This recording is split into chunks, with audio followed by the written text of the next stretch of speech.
Pansin ko lang mga tol, parang ang sasarap ng mga kalaban na to At tong mga to siguradong walang takas dito sa saber ko. Pwera na lang pala dito kay San. Dito nga mga tol, sinabihan ko na yung MM namin, magpa-level 4 lang ako. Ano ba naman kasi mga tol, wala talagang kwenta itong saber pag wala pa sa level 4.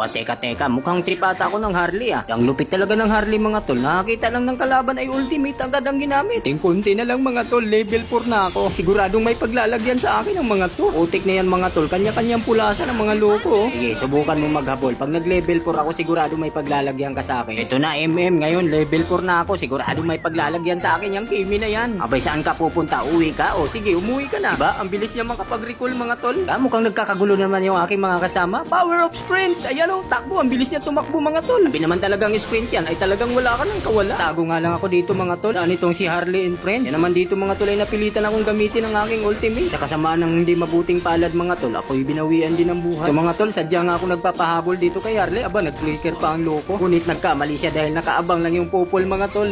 Mukhang mabibigyan din siya ng San mga tol. Tinalang mga tol, malakas mumata yung aso niya. Kita ko kung paano niya pinagngangat-ngat yung San mga tol. Pumasok pa yung Harley. Ayun, damay-damay na tuloy. Yung mga tol, bugbog na talaga yung mga kalaban namin dito. Tapos ano bang ginagawa nitong dalawa? Bugbog na mga tol, pero pag-alagala pa rin ang mga loko. Ito masyadong kampante yung mates nila mga tol. Kung akala niya siguro hindi ko siya kayang pasukin, aba kahit nasa loob ka ng base nyo. Basta naka-sprint ako, kayang-kaya kitang pasukin. Nga lang mga tol, hindi na ako nakalabas. Aray ko, ang sakit naman nun. Dito tamang hintay lang ako ng tamang pagkakataon mga tol. Pansin ko na naman itong mates nila.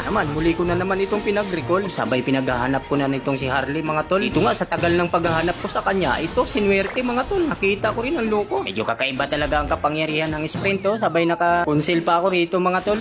Doble-doble ang galaw ng saber ko rito. Katulin ba naman tumakbo? Dito nga mga tol, muli ko na namataan itong mates nila. Hindi siya na one hit sa ultimate ko mga tol. Kaya nilapitan ko na. Nga sa sobrang bugbog na yung mga kalaban namin dito mga tol. Kaya hindi na nila kayang depensahan itong base nila. Konti na lang mga tol, pa-mythical glory na ulit tayo. Ba naman, mahaba-habang low streak din kasi talaga ang inabot ko. Ganun kasi talaga mga tol, pag solo gamer ka lang. Game nga pala sa mga nakalaban ko rito.